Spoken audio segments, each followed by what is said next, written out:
Your daughters are alive. I saw them on the street. Marcus froze. The boy's words struck like a bolt of lightning in the silence of Oakwood Cemetery. He slowly turned around and saw a thin, dusty teenager of about 12 standing a few steps away, clutching something wooden in his hands. Marcus had been kneeling before a small white grave with gold lettering that read, Daisy and Chloe Sterling.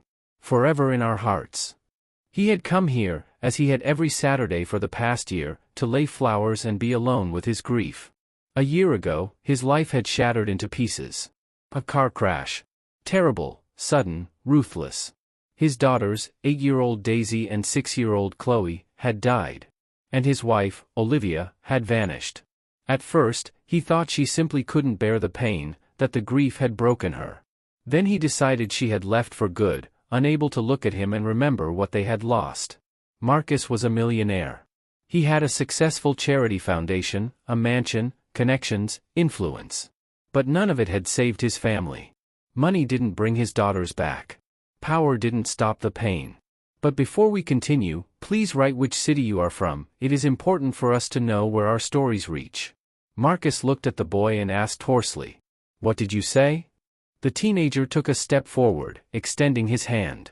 In his palm lay a small wooden horse, a toy carved from wood with a blue ribbon around its neck. Marcus felt the ground fall out from under his feet. This couldn't be. This wooden horse, he had carved it himself for Daisy 3 years ago. She carried it with her everywhere. And that wooden horse had disappeared on the day of the crash. Where did you get this? Marcus's voice trembled. The boy licked his lips nervously. I found it. A week ago. Near the old farmer's market. There were 2 girls there. One older, the other quite small. They were running. Some guy was screaming at them, "Get lost." I saw the photos in the news a year ago. It was them. Your daughters. I know for sure. Marcus grabbed the boy by the shoulders. Too abruptly, too hard. The teenager flinched but didn't back away. Do you realize what you're saying? Do you understand what this means? I do, the boy nodded. I'm not lying. Here, look. He pulled a blue ribbon out of the pocket of his dirty jacket, the very one that had been on the wooden horse. It fell when they were running. And the wooden horse, it rolled under a bench. I took it. Thought it might come in handy. And then I saw you here and decided to tell you. Marcus sank to the ground. His breathing hitched. His heart pounded as if it wanted to burst out. Thoughts raced, this is delirium, this is impossible, the girls died, they were buried, he saw the coffins. But the wooden horse. The wooden horse was real. What's your name? Marcus exhaled. Matt. Matthew, Matt, Rowan. Matt. Marcus looked up at the boy. If you're lying? I'm not lying, Matt answered firmly. I saw them. I definitely saw them. Marcus squeezed the wooden horse in his hand. The wood was warm, almost alive. He closed his eyes and remembered how Daisy laughed when he gave her that toy. How Chloe asked him to make one for her too. How Olivia smiled looking at them. And then, silence. A year of silence, pain, and emptiness. But what if the boy was telling the truth? Marcus opened his eyes and looked at Matt. Show me where you saw them. Matt nodded. Let's go. I'll show you. Marcus stood up, clutching the wooden horse. Something came alive inside him. Something he had buried a year ago along with hope. He followed the boy toward the exit of Oakwood Cemetery, and for the first time in a long while, he thought, what if? What if it's true? And at the end of this story, you will find out something that will turn everything you thought about betrayal and love upside down. Matt led Marcus through dirty alleyways on the outskirts of the city. The millionaire followed the boy in silence, clutching the wooden horse in his pocket. With every step, something forgotten flared up inside, a feeling he had buried a year ago along with hope. He was afraid to believe. Afraid that this would turn out to be a cruel mistake. But the wooden horse in his hand was real. Warm. Alive. They turned toward the vacant lot, where a rusty bus stood among trash and old tires. The paint was peeling, the windows were boarded up with plywood, and a makeshift pipe stuck out of one of them. Marcus stopped, staring at this picture of poverty. So, this is where the boy who returned his hope lives. Matt pushed the bus door open, and they stepped inside. It smelled of dampness, old things, and herbal tea. On a makeshift bed made of planks lay an elderly woman, covered with a worn blanket.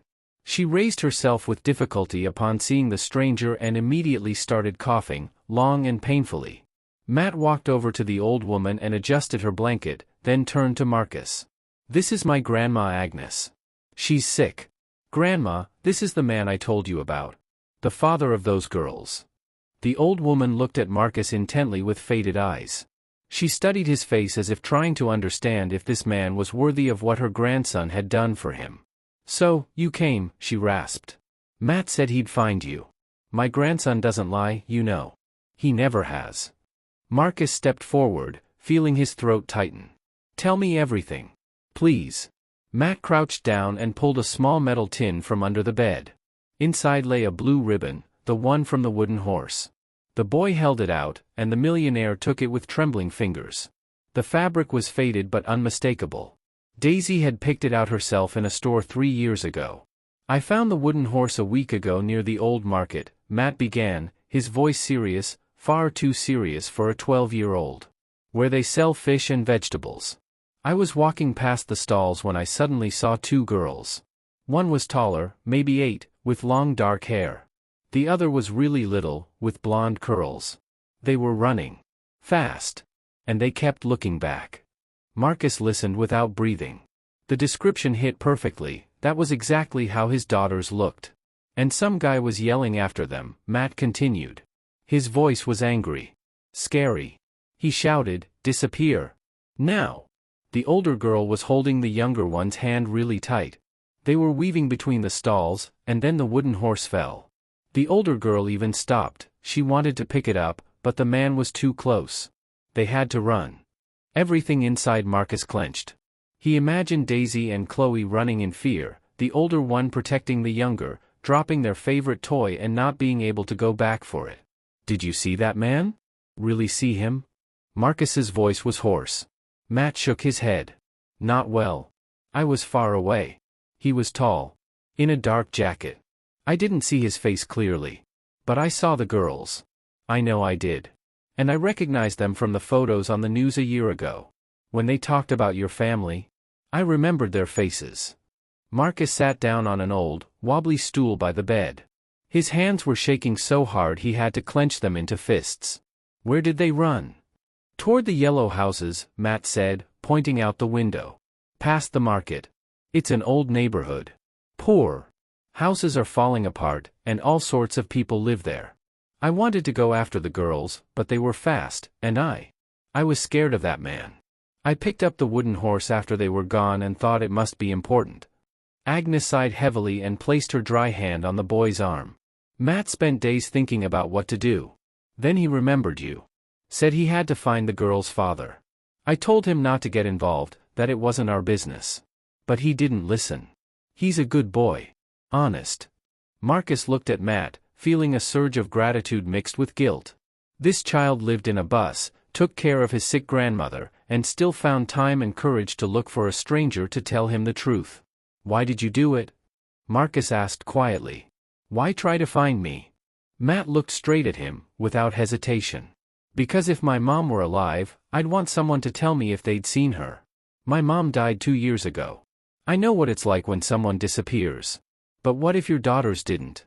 What if they're just hiding somewhere?" I couldn't stay silent. A heavy silence settled. Marcus looked at the thin, dust-covered boy and realized he was standing before a truly good person, someone with a big heart and a clean conscience. The millionaire took out his wallet and pulled out a few $100 bills. Agnes immediately shook her hands in protest. "No, no, please. We didn't do it for money." But Marcus had already placed the money at the edge of the bed. "This isn't payment. It's gratitude. You gave me something I didn't have for a whole year, hope. Buy medicine for your grandmother. Food. Whatever you need." Matt stayed quiet, but Marcus saw the boy's eyes shine. He had probably never seen so much money before. "Can you show me those yellow houses?" Marcus asked, standing up. Matt nodded firmly. "Of course. Let's go. Just, it's dangerous there. The neighborhood's bad." Marcus gave a bitter, crooked smile. Danger meant nothing when it came to his daughters. "I'm not afraid." They stepped out of the bus. Marcus turned to Agnes. "I'll be back. And if you ever need help, ask. I won't leave you. I promise. The old woman nodded, wiping her tears with the edge of her scarf. Matt and Marcus crossed an empty lot toward the market. The boy walked fast and confidently, as if he knew every stone here. And the millionaire followed him, the wooden horse clenched in his pocket.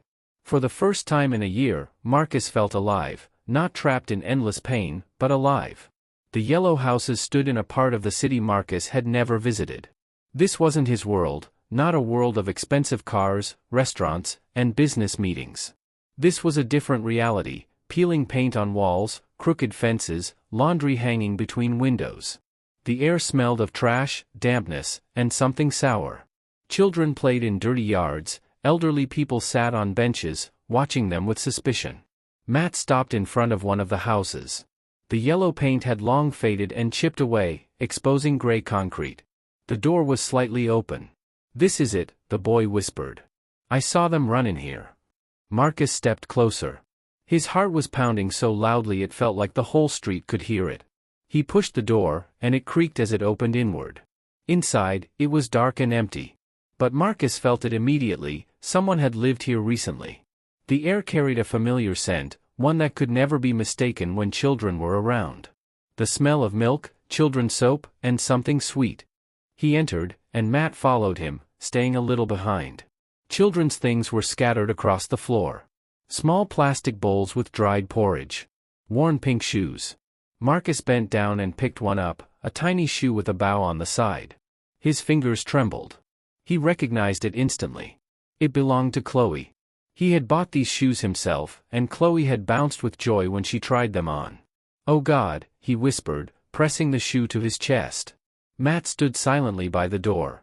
He watched this grown, strong man, a millionaire, clutching a child's shoe, shaking all over. Marcus moved deeper into the room. In the corner stood an old metal bed with a sagging mattress. And above it, drawings. Children's drawings made with crayons, pencils, even charcoal. Butterflies with bright wings. Birds on branches. Flowers. A sun with rays. And in the center, a house with big windows and a chimney with smoke.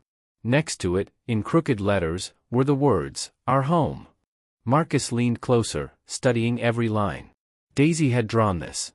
He recognized her handwriting, the way she always drew the sun with a smile. And below, in much smaller letters, written in a different hand, "Daddy, we're waiting." His legs gave out. Marcus dropped to his knees on the dirty floor. Tears burst out without warning, hot and salty. He pressed his palms to his face and cried, harder than he had even on the day of the funeral. Back then, he had been stone. Shock had stopped the tears. Now, everything was breaking loose. "They were here, my girls were here," he whispered through sobs. Matt shifted awkwardly from foot to foot, unsure how to comfort an adult. He stepped closer and gently placed his hand on Marcus's shoulder. "We'll find them. I'll help you. I promise." Marcus wiped his face with his jacket sleeve and nodded. He forced himself to rise, holding onto the wall. He had to pull himself together. He had to keep searching. He continued examining the room. On the windowsill lay a stack of old newspapers, yellowed and dusty. He started going through them, and suddenly felt something stiff at the bottom. A photograph. Marcus pulled it out, and froze. In the picture was Olivia. His wife. Alive. She stood in front of an old fence, holding Daisy and Chloe by the hands. All three looked at the camera and smiled. Not with joy, but cautiously, wearily. But they smiled. The photo was burned along the edges, as if someone had tried to destroy it but never finished. "Olivia," Marcus whispered, running his fingers over his wife's face. "You're alive. You're alive, and the girls are with you."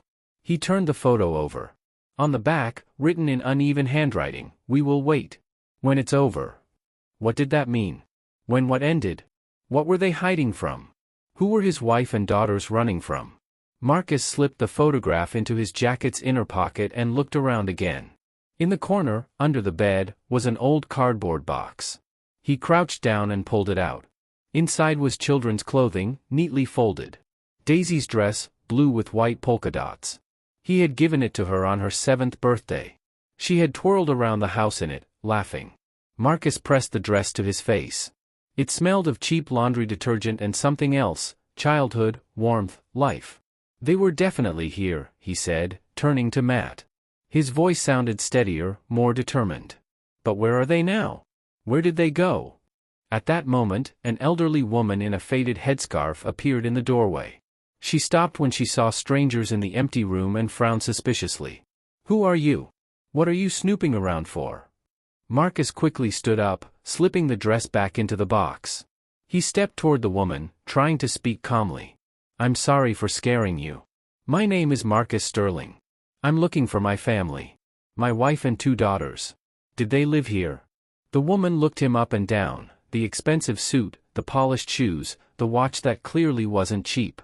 Then she glanced at Matt, who was standing beside him, and her expression softened slightly.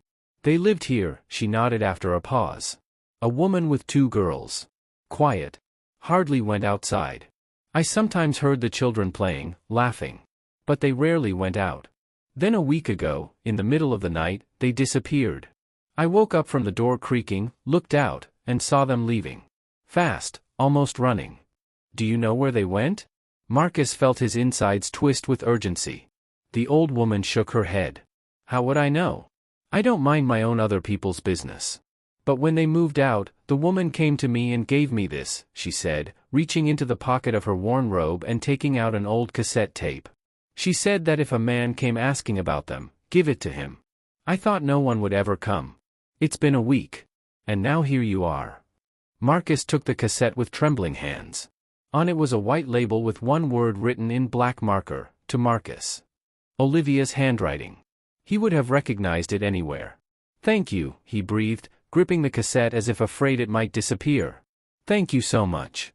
The woman shrugged, but Marcus noticed a flicker of sympathy in her eyes. Yeah. Just, be careful. A few days ago, maybe 3, some people came around. 2 of them. Men. Mean-looking. They were asking about a woman with kids.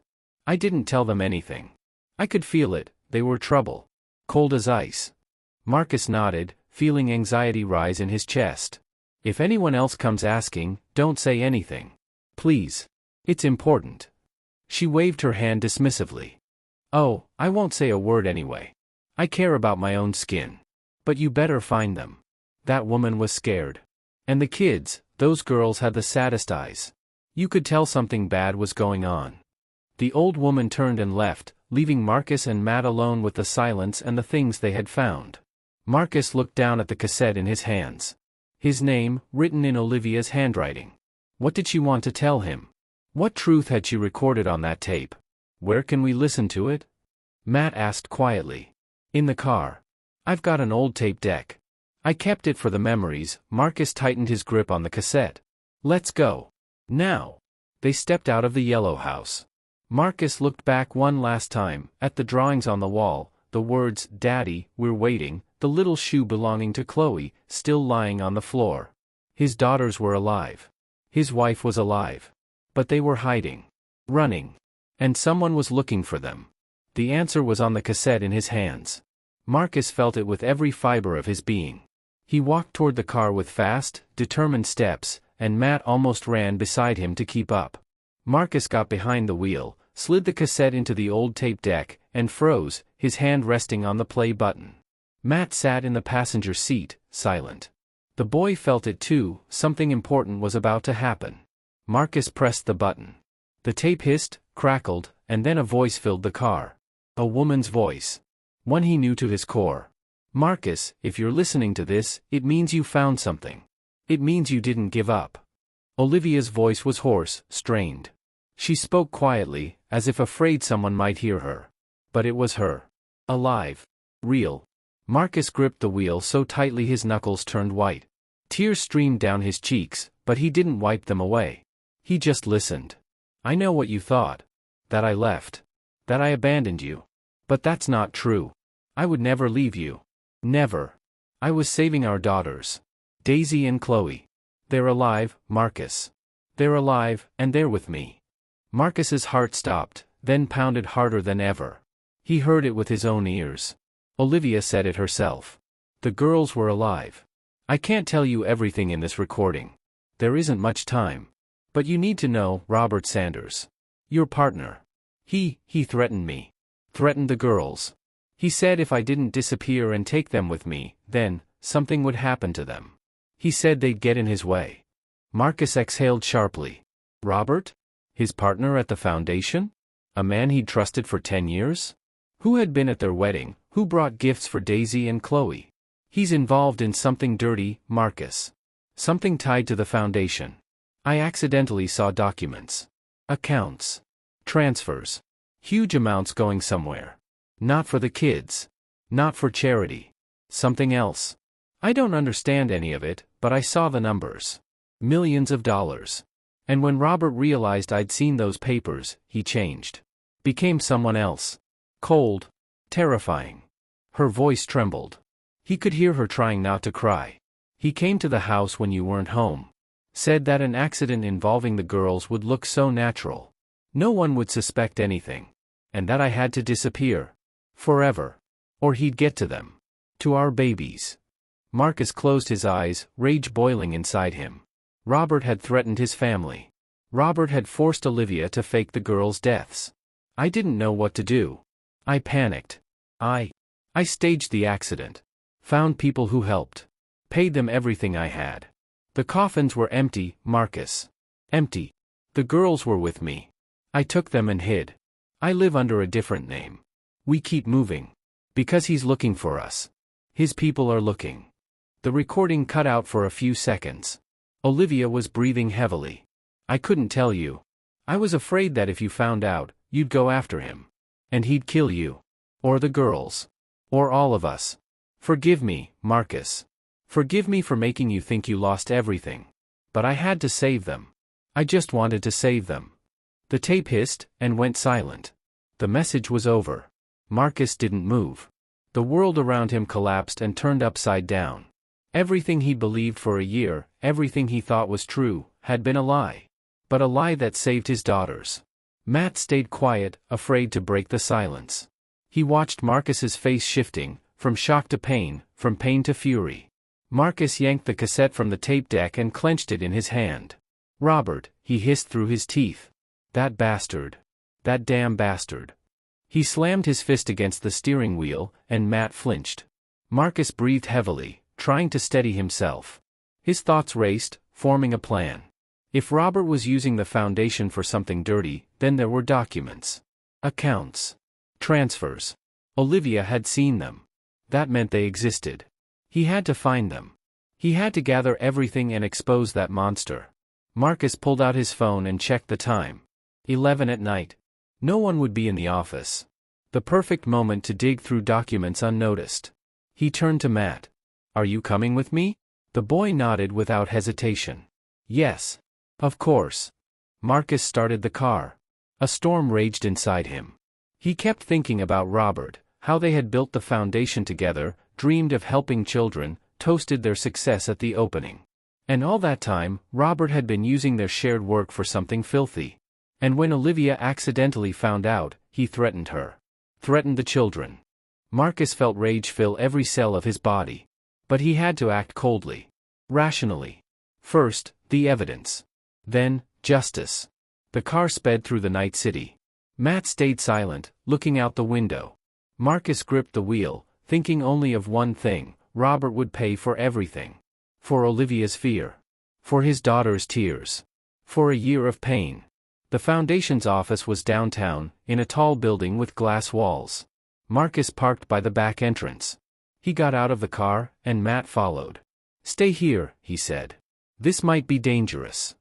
But Matt shook his head. I'm with you. You helped me. Now it's my turn. Marcus looked at the boy and nodded. There was more courage in this thin teenager than in many grown men. They entered the building through the service entrance. Marcus knew the code, he had set it himself. The elevator took them to the 12th floor, where the foundation's office was located. The hallway was empty, lit only by security lights. Marcus unlocked the office door and turned on the lights. Everything was in its place. The desk. The computers. The filing cabinets. He went to the safe where the most important documents were stored and entered the code. Inside were folders. Many folders. Marcus began pulling them out one by one, spreading them across the desk. Time to learn the truth. Marcus opened the first folder and began reading. Contracts. Statements. Transfer reports. At first glance, everything looked legitimate. Money going toward programs for children, shelter construction, medical equipment. But Marcus knew how to read between the lines. He had created this foundation, he knew every expense category. And now he saw something strange. The numbers didn't match. He grabbed a calculator and began adding. According to the documents, $2 million had gone to the Children's Home Program. But the receipts confirmed only $300,000. Where had the rest gone? Marcus opened the next folder. Another project, building a medical center for children. Officially, $5 million. In reality, less than half. The rest, gone. Marcus's hands trembled. He opened folder after folder, and the picture became clearer. Robert had been siphoning money. Enormous amounts. Tens of millions of dollars over the last 3 years. Through fake accounts, shell companies, forged contracts. And at the bottom of every document was a signature, big and familiar. Robert Sanders. Marcus leaned back in the chair, feeling a fire burn inside him. So Olivia had been right. Robert had used the foundation for his dirty schemes. Money meant for children, he stole. Money that was supposed to save lives, he pocketed. And when Marcus's wife accidentally saw the documents, he decided to eliminate the witnesses. Marcus remembered when he first met Robert. 10 years ago at a charity event. Robert had seemed charming, smart, spoke beautifully about helping those in need. They became friends. Created the foundation together. Marcus invested his money, Robert handled the organizational work. And Marcus trusted him. Completely. He had been busy with business and family and believed Robert was running the foundation honestly. But all this time, he had been robbing children, the very ones who needed help most.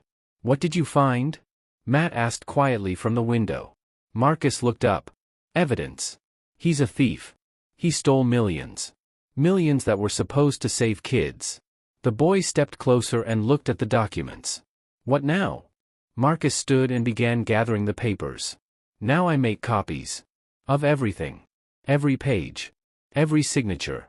Then I go to the police. Robert will answer for all of it. He turned on the printer and started copying the documents one by one. The stack grew. Marcus worked quickly but carefully. Every sheet was evidence. Every signature, a nail in the coffin of Robert's career. Matt helped stack the copies. The boy understood, they were doing something important. Something that would change everything. When the last page was copied, Marcus put the originals back in the safe and locked it. Robert couldn't suspect anything. Not yet. Marcus pulled out his phone and dialed Matt's number. Write down my number. And remember, if anything happens to me, you must take these documents to the police. Understand? Matt nodded seriously. I understand. Marcus placed the folder with the copies into his bag and turned off the lights in the office. They stepped into the hallway, and he locked the door. Everything had to look untouched. They took the elevator down and exited through the same service door. The night air was cold and crisp. Marcus took a deep breath, trying to steady his nerves. He walked toward his car, holding the bag of evidence. Matt walked beside him. Suddenly, the boy stopped and grabbed Marcus's sleeve. Look, he whispered, pointing across the street. Marcus turned, and froze. There, in the shadows of the trees, sat a black car. No license plates. Tinted windows. Headlights off. But someone was inside. Watching. Marcus's heart pounded faster. Who was it? Robert's men? Were they already tracking him? Get in the car. Now, Marcus said quietly. They got inside, and he started the engine. The black car didn't move. It just sat there, staring. Marcus pulled out of the lot, doing his best not to show he had noticed the surveillance. In the rearview mirror, he saw the black car slowly begin to follow. They were being watched. No doubt. Marcus gripped the wheel harder. That meant Robert already knew he was looking into something. That meant the danger was real. He had to act fast. Very fast. Marcus made a sharp turn onto a side street, then another, weaving through the maze of night alleys. The black car lagged behind, eventually losing them. Marcus stopped at a traffic light, breathing heavily. Matt, listen to me carefully, he said, turning to the boy. You are the only person I can trust right now. Do you understand that? Matt nodded. I do. If anything happens to me, you take these documents straight to the police. Not to Robert.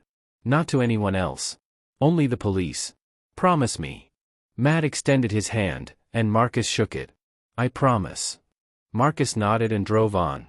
He took Matt back to the abandoned lot where Agnes waited. But now he understood, the boy was in danger. They both were. Robert wouldn't stop. He had already shown what he was capable of. He forced Olivia to fake the girls' deaths. He threatened children. He was watching. But Marcus wasn't afraid. He was angry. Burning, furious angry. And determined.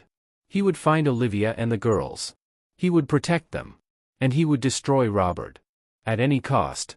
Marcus walked Matt back to the bus late at night. The boy stepped out of the car, waved goodbye, and disappeared into the darkness. The millionaire watched his thin figure fade and exhaled heavily. He needed to get them out of here, both the boy and his grandmother. That place was no home. Tomorrow he would fix it. Definitely. He turned the car around and drove home, checking the rearview mirror constantly. The black car was gone. But that didn't calm him. Robert knew Marcus was digging. And that meant one thing, the war had begun. At home, Marcus couldn't sleep. He walked through the mansion, holding the photograph of Olivia with the girls, playing the cassette over and over. His wife's voice. Alive. Frightened. But alive. Around 3 in the morning, the phone rang. An unknown number. Marcus answered instantly. Hello? Marcus Sterling, a worried male voice asked. Do you know a boy named Matthew Rowan? Marcus's heart skipped a beat. Yes. What happened? A fire. The bus he lives in was set on fire. The boy and the old woman are alive, but, come quickly. They're asking for you. Marcus didn't ask anything else.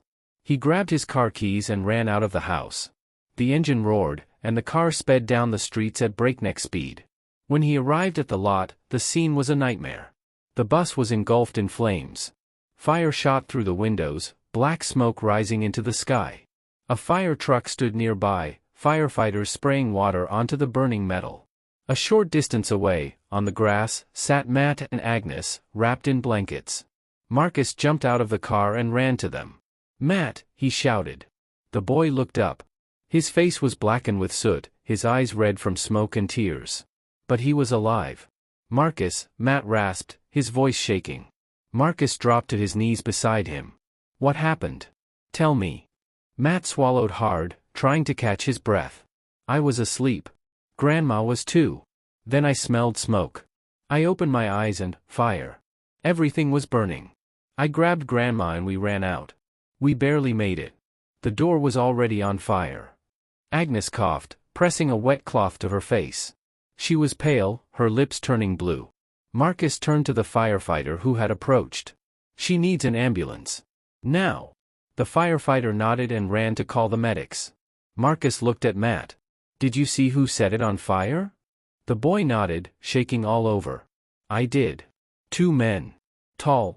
In dark jackets. They came up to the bus, poured something on it from canisters, and lit it. I heard them say, let him know we're serious. Then they drove off in a black car. A chill shot through Marcus. The black car. The same people who had been watching them near the office. Robert had sent them. Sent them to scare. Or kill. Marcus clenched his fists so hard his knuckles went white. That monster had gone after children. After innocent people who only tried to help. Matt, listen to me, Marcus said, placing his hands on the boy's shoulders and looking him straight in the eyes. You're with me now. You and your grandma. I won't leave you. Understand? I'll protect you. Matt nodded, and tears ran down his cheeks. Not from fear, from relief. The ambulance arrived. They placed Agnes on a stretcher and took her to the hospital. The doctor said she had inhaled smoke but would survive with timely care. Marcus brought Matt to his mansion. The boy stayed silent the entire ride, staring out the window.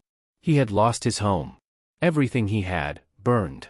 When they arrived, Marcus led Matt to a guest room, gave him clean clothes and food. The boy ate quietly, lay down, and closed his eyes. Thank you, he whispered. You don't have to thank me, Marcus replied. You helped me. Now it's my turn. He left the room and went to his office. On the desk lay the folder with the documents, the evidence of Robert's crimes. But now it wasn't enough. Now he knew, Robert was willing to kill. Marcus called the hospital and learned that Agnes was stable and kept under observation. He hired security to guard her room. She had to be safe. In the morning, Matt woke early. He came downstairs, where Marcus was already having coffee. "How's Grandma?" the boy asked immediately. "She's alive. The doctors say she'll be discharged in a few days." Matt exhaled with relief.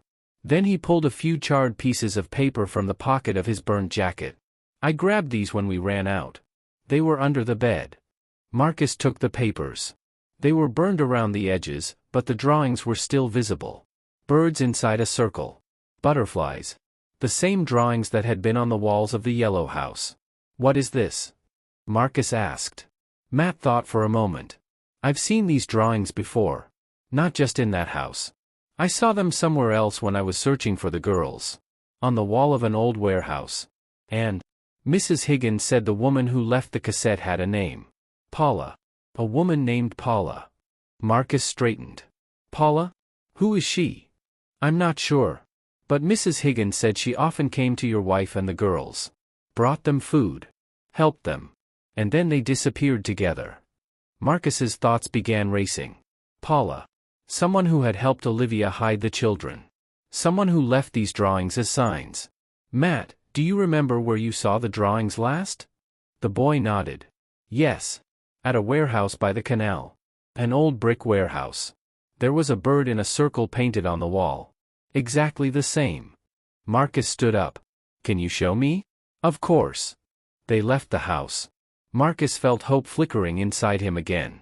Miss Paula. A thread. A thread that could lead to Olivia and the girls. There was no black car nearby. But Marcus knew better than to relax. They were watching. Waiting. But he would not stop. Not ever. Matt guided Marcus through the industrial zone at the edge of the city. Everything here was abandoned, old brick buildings covered with graffiti, broken windows, rusted pipes. The air smelled of dampness and chemicals. The boy stopped in front of a long warehouse with a sagging roof. On the wall, barely visible under a layer of dirt, was a drawing of a bird inside a circle. A simple sketch made with charcoal or chalk. But Marcus recognized it, the same bird that was in the yellow house. "Here," Matt said. "I saw this drawing a month ago when I was looking for a place to collect scrap metal." Marcus stepped closer and ran his fingers over the drawing. The lines were careful, confident. Someone hadn't drawn this by accident. It was a sign. A marker. "Paula left these drawings," Marcus whispered. "She helped Olivia move the girls. And she left signs so that I could find them." He looked around. Next to the bird was another symbol, a butterfly. And farther ahead, by the warehouse entrance, another bird. "She was creating a route," Marcus said, almost reverently. "A trail. A path." They stepped onto the warehouse grounds. Inside, it was dark and empty. But in the corner, Marcus spotted something, an old wooden crate covered with a tarp. He walked over and pulled the fabric aside. Inside the crate were items. Children's clothes. Toys. Books. And a pot filled with dried soil. Marcus bent down and carefully lifted the pot. The soil was dry, the plant long dead. But beneath the roots, his fingers found something hard. He pulled out a bundle wrapped in plastic. Inside was a note. He unfolded it with trembling hands. The handwriting was childish, uneven. "Daddy, when it's safe, we'll come back." Marcus's heart stopped. Daisy had written this. His older daughter. She had left this note hoping he would find it. He pressed the paper to his chest and closed his eyes. Tears streamed down his face. His daughters remembered him. They were waiting for him. They hadn't forgotten. "They believe in me," he whispered. "They believe I'll find them." Matt stood silently, not daring to interrupt. He watched a strong grown man cry over a child's note, and it made Matt's own heart ache. Marcus wiped his face with his sleeve and tucked the note into the inner pocket of his jacket next to the photograph of Olivia. "Matt, tell me everything you know about Miss Paula. Everything you've heard." The boy thought for a moment. "Mrs. Higgins said Paula came to your wife a lot. Brought food. Stayed with the girls when Olivia left. She was kind. Quiet. Always wore a headscarf. And she drew. All the time. Birds, butterflies, flowers. She said it was her way of making the world more beautiful. Marcus listened intently. And when they disappeared, Paula left too? Yes. The same night. Mrs. Higgins saw them leaving together. Olivia, Paula, and the girls. Fast. In the dark. Marcus nodded. So Paula had been with them. She had helped hide his family. Moved them from place to place. Left signs so Marcus could follow. She's a good person, Marcus said softly. She's saving my daughters. They left the warehouse and got into the car. Marcus started the engine but didn't drive. He stared at the note in his hands, thinking. Matt, what does family mean to you? He asked suddenly. The boy looked up, surprised. Family? It's when you have someone who won't leave you. Someone who's there even when things are bad. I had my mom. She died. Only grandma's left. She's my whole family. Marcus nodded. You know, I thought I lost my family. For a whole year. And it was worse than death. But now I understand, family doesn't die. It waits. It believes. Even when everything seems hopeless. Matt smiled, for the first time since Marcus had met him. You'll find her. I know you will. And we'll find them together. The millionaire reached out his hand, and the boy shook it. Thank you, Matt. For everything. They sat in the car quietly, and Marcus felt determination solidify inside him. Paula had left a trail. That meant she wanted them to be found. That meant he had to keep searching. Suddenly Matt slapped his forehead. I remember. What? Marcus turned to him sharply. When Grandma was in the hospital 2 months ago, I was there every day. And I heard 2 nurses talking. They mentioned a woman staying under a fake name. They said she was very scared. That she asked them not to tell anyone who she really was. And that she'd lost her children. Marcus's heart sped up. Did they say a name? Yes. They called her Linda. But one nurse said that wasn't her real name. That she was hiding. Marcus froze. Linda Smith, the false identity used by Olivia in the hospital. That had to be her. Do you remember which hospital it was? Matt nodded. Yes. City General Hospital, on Maple Avenue. Marcus started the car. We're going there. Right now.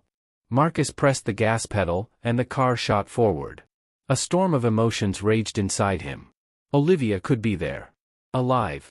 Close. So close. City General Hospital. Linda Smith. He would find her. He would find her. The hospital was an old gray building with peeling paint. Marcus ran inside with Matt and approached the reception desk. I need information about a patient. Her name is Linda, he said, trying to keep his voice steady. The receptionist frowned and flipped through a registry. Linda Smith. 3rd floor, room 307. But you can't go in, she asked not to let anyone inside. Marcus placed a few $100 bills on the counter. It's a matter of life and death. The woman nodded. 3rd floor. Down the hallway to the right. They ran up the stairs. Marcus's heart was beating wildly. Room 307. He pushed the door open. Near the window, on a narrow bed, lay a woman. Thin, pale, with dark circles under her eyes. Exhausted. Olivia, Marcus's voice broke. She turned sharply. Her eyes widened. Her lips trembled. Marcus? He rushed to the bed, fell to his knees. His hands reached for her face. It's you, it's really you. Olivia burst into tears, reached out, touched his cheeks. You found me. They held each other. Tight. Desperate. Marcus felt how she trembled, frail, weak, but alive. I'm sorry, she whispered through tears. I'm sorry you had to think. No, he held her even tighter. You saved them. You saved our girls. Finally he pulled back. Where are Daisy and Chloe? With Ms. Paula. She's hiding them. I got sick, I couldn't keep running. Paula brought me here under a false name. I heard your cassette. I know about Robert. I found the evidence. He wanted to kill us, Olivia trembled. When I saw the documents, he realized it. He came to me. Said he'd stage an accident. A real one. I faked the girls' deaths. The coffins were empty. It's over. I promise. Suddenly the door burst open. A nurse rushed in, pale with fear. Linda. Robert Sanders is in the hospital. He's asking about you. He's coming this way. Marcus lifted Olivia into his arms. Quick! Matt, the back exit. They ran into the hallway and burst into the service stairwell. Voices echoed below. Room 307. Hurry! Marcus raced down the stairs. They burst outside. He placed Olivia in the car. Matt jumped in beside her. He started the engine and sped off. In the mirror, he saw two men rushing out of the hospital. But it was too late. The car raced down the street. Marcus drove at full speed, constantly checking the mirror. Olivia breathed heavily in the back seat. Where do we go? He asked. To Ms. Paula. She's the only one who knows where the girls are. It's an abandoned area by the canal. There's a gate with a bird in a circle painted on it. Marcus turned toward the outskirts. The city faded behind them, empty lots and abandoned houses appeared.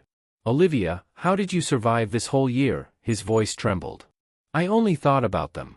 About Daisy and Chloe. That they were alive.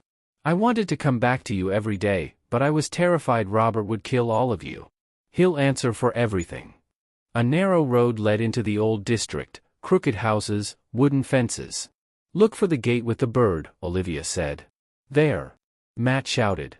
A white-painted bird inside a circle appeared on the gate. Marcus stopped, helped Olivia out. They entered the yard. A woman in a headscarf came out of the house. Olivia, she said, surprised. Paula, this is my husband. Marcus. He found us. Paula looked at him carefully, then nodded. So you're the one the girls have been waiting for. They're here. Inside. Marcus's heart stopped. Are they here? Paula opened the door. Inside, the air smelled of tea and fresh bread. Two little girls sat at a table in the corner, drawing. Marcus froze in the doorway. Daisy.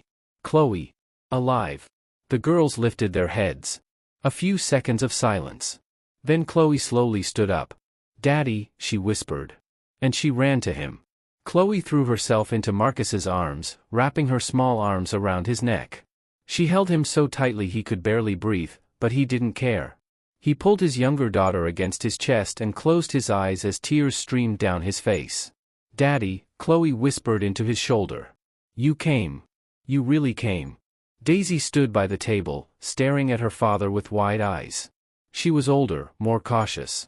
A year without him had taught her not to trust immediately. But then her face trembled, her lips quivered, and she slowly walked toward him. Daddy, is it really you? Marcus reached out his free hand without letting go of Chloe. It's me, sweetheart. It's me. Daddy found you. Daisy ran into his arms, and he embraced both daughters, holding them so tightly as if afraid they might disappear again. He kissed their heads, stroked their hair, breathed in their scent, children's soap, herbs, home. I missed you so much, Daisy cried. Every day. I thought you wouldn't find us. I searched every single day, Marcus whispered, kissing her forehead. I never stopped looking. Olivia entered the house, leaning on Matt. When she saw her daughters in their father's arms, she broke into tears. Daisy and Chloe turned, saw their mother, and rushed to her with a cry. Mom! Mom came back. They all embraced, Marcus, Olivia, Daisy, and Chloe. A family. A family again. Tears, laughter, arms wrapped tightly around one another. A whole year of pain, fear, and loneliness dissolved in these moments. Paula stood in the doorway, wiping her tears with the edge of her scarf. Matt watched the scene and felt his own nose sting. Finally, Marcus lifted his eyes to Paula. Thank you, he said hoarsely. Thank you for saving them. For hiding them. For taking care of them. Paula shook her head. Don't thank me. I only did what I had to. They're good girls. Smart. Brave. Daisy and Chloe suddenly let go of their parents and ran to Paula, hugging her tightly. Aunt Paula, this is our dad. He found us. Chloe shouted joyfully. Paula hugged the girls, and Marcus understood, this woman had been a second mother to his daughters all year. She fed them, protected them, comforted them when they cried for their parents. She left signs so he could find his way. Paula, I owe you, Marcus said seriously. Forever. The woman gave a tired smile. Just protect them now. That man, Robert, he's dangerous. He's still looking. Marcus's expression hardened. I know. And he will answer for everything. Paula invited everyone to the table. She brought bread, honey, and tea. The girls sat beside their father, pressed against him from both sides. Chloe held his hand and wouldn't let go for a second, as if afraid he might disappear again. Marcus looked at his daughters. They had grown, matured. There was a caution in their eyes that hadn't been there a year ago. But they were alive. They were with him. Olivia sat across from him, sipping tea in small careful sips. She was weak, ill, but her eyes had light in them again, for the first time in a long while. Matt sat by the window, watching the family. Marcus called him over. "Come here. You're part of this too." The boy walked forward hesitantly, and Daisy immediately asked, "Who are you?" "This is Matt," Marcus said, placing a hand on the boy's shoulder. "He helped me find you. Without him, I wouldn't have made it." Chloe jumped off her chair and hugged Matt. "Thank you. Thank you for bringing Daddy." The boy blushed but smiled. They all sat together, and for the first time in a year, Marcus felt whole again. But deep inside, he knew, the danger wasn't over. Robert was looking for them. His people wouldn't stop. He had to act. Fast. The family stayed in Paula's house for several days. The elderly woman cared for Olivia, cooked meals, kept the girls busy. Marcus didn't leave the house, afraid Robert might track him down. Daisy and Chloe were slowly getting used to their father again. They told him about their adventures, how they hid, how they ran from dangerous men, how Paula taught them to draw birds and butterflies. Chloe showed her drawings, and Daisy read aloud from the books Paula had brought them. Matt stayed with them. His grandmother, Agnes, had been discharged from the hospital, and Marcus arranged for her to live in the guest house on his estate, where they planned to return once everything was over. Matt became part of the family. Daisy and Chloe loved him like an older brother. On the fourth day, Marcus made a decision. That evening, after the girls fell asleep, he sat beside Olivia on the old sofa. She already looked better, her cheeks had more color, her eyes were clearer. "Olivia, I have to do something," he said quietly. She looked at him closely. "What?" "I'm going to the police station. With the evidence. With your cassette tape. With everything I found. Robert has to face justice." Olivia went pale. "No. It's dangerous. He'll find out. He already knows I'm looking for something. He's already tried to track us down. He burned Matt's bus. He followed me. If I hide, he'll find us sooner or later. But if I go to the authorities, if they open a case, he's finished." Olivia covered her face with her hands. "I'm scared. What if something goes wrong?" Marcus pulled her close. "I can't hide anymore. I can't live in fear. Our daughters shouldn't grow up on the run. I have to stop him. Once and for all." She nodded slowly, wiping her tears. "Then go. But promise you'll come back." "I promise." In the morning, Marcus gathered all the documents, the copies from the charity's safe, Olivia's cassette, the photos, the notes. Everything that could serve as proof of Robert's crimes. He went downstairs, where the girls were having breakfast with Matt and Paula. "Girls, Daddy has to leave for a little while," he said, sitting beside them. Chloe instantly grabbed his hand. "Where? Don't go. You just came back." Marcus gently stroked her hair. "I have to do something important. Something that will let us live safely. Without fear. So no one will chase us again." Daisy looked at him seriously. "Are you going to see the bad man?" Marcus blinked. "How do you know about him?" "Mom told us. That there's a bad man who wants to hurt us. And that we have to hide." Marcus nodded. "Yes. I'm going to stop him. Forever. But I'll come back. I promise." He kissed both girls on the tops of their heads, hugged Olivia, shook Matt's and Paula's hands. "Take care of them. I'll be back soon." Marcus stepped outside, got into his car, and drove toward the city. The folder with evidence lay in his pocket. Determination burned inside him. The police station was in the downtown area, inside a plain gray building. Marcus parked, grabbed the folder, and walked in. A young officer sat at the security desk. "I want to file a criminal complaint. Corruption, fraud, death threats. I have evidence." The officer looked up, saw the seriousness in Marcus's face, and nodded. "Go ahead." Second floor, Detective Crawford's office. Marcus climbed the stairs, knocked on the door, and heard, "Come in." He entered. A man in his 50s with graying hair and a tired expression sat behind the desk. "Detective Crawford. How can I help you?" Marcus placed the folder on the table. My name is Mr. Marcus Sterling. I'm here to report the crimes of Mr. Robert Sanders. He used our charity foundation to steal millions. He threatened my family. He staged the deaths of my daughters. Here is the evidence. The detective opened the folder and began reading. With every page, his expression grew more grave. These are serious accusations. I know. And I'm ready to give a full statement. My wife as well. We have recordings, documents, witnesses. Crawford nodded. Good. We're opening an investigation. Immediately. Marcus exhaled. It had begun. The wheels of justice were finally turning. Marcus had been in Detective Crawford's office for 2 hours. He told everything, from the very beginning. How he and Robert founded the charity. How he trusted him. How Olivia accidentally saw the documents and realized his partner was stealing millions. How Robert threatened her. How she had been forced to stage their daughters' deaths to save them. Detective Crawford listened carefully, taking notes. From time to time he paused Marcus to ask clarifying questions. And you confirm that all these documents are authentic? Yes. These are copies from the charity's safe. I made them myself. Every signature from Robert is real. Crawford nodded and turned on the cassette tape. Olivia's voice came through the speakers, frightened, strained, but clear. She spoke about Robert's threats, about how he forced her to disappear with the children. When the recording ended, the detective leaned back in his chair. This is a serious case. Very serious. Large-scale fraud, death threats, coercion to stage a death. We're opening an investigation immediately. And my family? Are they safe? We'll take Robert into custody today. We'll issue a warrant for a search. If everything you've said is confirmed, he won't be getting out for a long time. Marcus exhaled. Relief, mixed with exhaustion, washed through him. Thank you.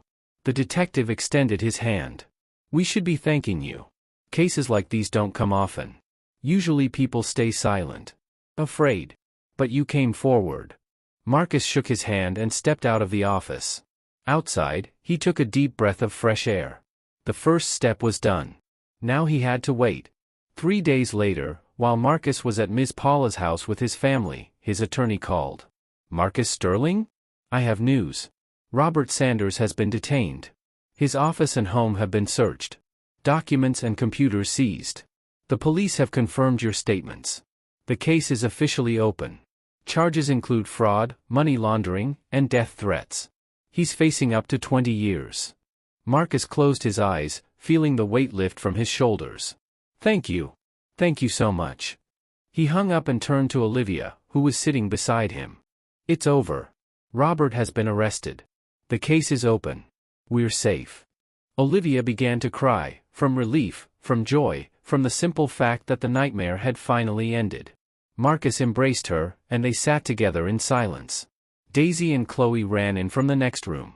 Daddy, Mommy, what happened? Marcus smiled through tears. Everything's okay, girls. Everything is very okay. We can go home. For good. Chloe jumped with excitement. Home. We're going home. Daisy hugged her father tightly. So the bad man won't come anymore? Never, Marcus said firmly. Never again. A week later, the family returned to their estate. The house greeted them with silence and emptiness, but Marcus knew it would soon be filled again, with life, laughter, joy. Marcus decided to close the old charity and start a new one. Honest. Transparent. Where every dollar would go to helping children, not into the pockets of criminals. He called it the Second Chance Foundation. Because he and his family had received a second chance. A chance to start over. Olivia continued her treatment. Doctors said she had endured severe stress and her body needed recovery. But each day she grew stronger. Color returned to her cheeks, light returned to her eyes, and her smile grew warmer. Daisy and Chloe went back to school. The first days were hard, they weren't used to noise, crowds, or teachers anymore. But little by little they adjusted. Made friends. Started laughing and playing again. Matt and Agnes received a small cozy house from Marcus on the edge of town. The boy went to the same school as Daisy and Chloe, and they walked home together. He had become their true older brother. Paula visited every week. She brought pies, played with the girls, and drew birds and butterflies with them. She became part of the family. Marcus offered her a job at the new foundation, helping organize children's programs. She accepted. 6 months passed. Marcus organized a celebration for the grand opening of the new foundation. He invited journalists, partners, and volunteers. The event took place in a large hall decorated with balloons and flowers. Daisy and Chloe helped prepare the event. They set out name cards, arranged programs, greeted guests at the door. Olivia stood beside her husband, holding his hand. She looked happy. Truly happy, for the first time in a long time. Matt walked around with the camera Marcus had given him, taking pictures of everything. He wanted to capture the day their lives changed for the better. Guests made speeches. They thanked Marcus for his honesty and transparency. Promised to support the foundation. Marcus stood on the stage, looking out at the audience. He saw his daughters, his wife, Matt, Ms. Paula, Agnes. Everyone who had been with him through the darkest days. Everyone who helped him find his family. I want to thank each of you, Marcus said into the microphone. This foundation is more than an organization. It's a symbol of a second chance, a chance to start over, to correct mistakes, to help those who need it. And I promise, every dollar will go to children. Every single one. The hall erupted in applause. Daisy and Chloe ran onto the stage and threw their arms around him. "Daddy, we're proud of you," Daisy whispered. After the official part ended, guests mingled around the hall, talking, drinking tea. Marcus stepped down from the stage and walked toward his family. Suddenly Chloe tugged on his sleeve. "Daddy, we have a surprise for you." The girls pulled out a small box tied with a ribbon. "This is for you. From us." Marcus took the box with trembling hands. He opened it. Inside lay a Polaroid photo, the picture of him embracing Daisy and Chloe on the day he found them at Paula's house. Next to it were packets of flower seeds. And a note. Marcus unfolded the note. The handwriting was childish, uneven but clear. "Daddy, we didn't have to look for each other. We found you ourselves. Because you never stopped looking for us. We'll plant these seeds together and watch them grow. Just like we grow. Together.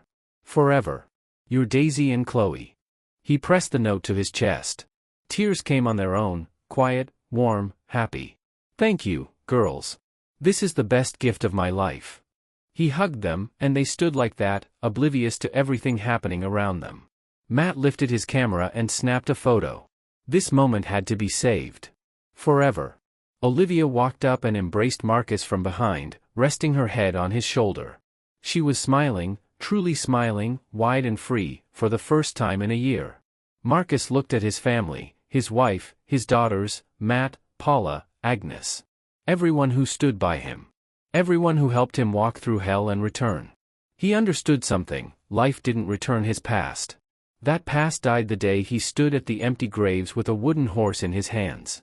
But life gave him something greater, a second chance. A chance to begin again. To build a future. To be happy. The family walked out of the hall together. The sun was setting, painting the sky in pink and gold. Daisy and Chloe ran ahead, laughing, spinning. Matt filmed them with his camera. Olivia held Marcus's hand. "We did it," she said quietly. "Yes. We did."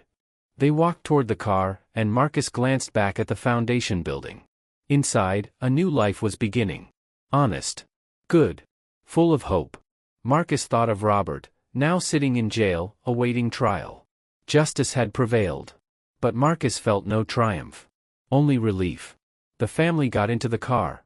Daisy and Chloe chattered in the back seat about school, friends, and where they would plant the seeds from the gift box. Olivia hummed a melody softly. Marcus drove with a smile. Life went on. And it was beautiful. If this story touched your heart and you want to help us keep telling stories like this one, click the super thanks button. It's the little heart with the $sign under the video. Every time you do, you help us create stories that inspire and remind us of the power of family and hope. Thank you for staying with us until the end. Tell us in the comments which moment moved you the most. Was it the reunion between Marcus and his daughters? The bravery of young Matt? Or Olivia's devotion and her determination to save her children at any cost? Subscribe and turn on the bell so you don't miss new stories about love, dignity, and second chances. Give this video a like if you believe that family is something worth fighting for, to the very end. And before you go, watch the story we left here on the screen, we're sure it will touch your heart too. See you in the next story.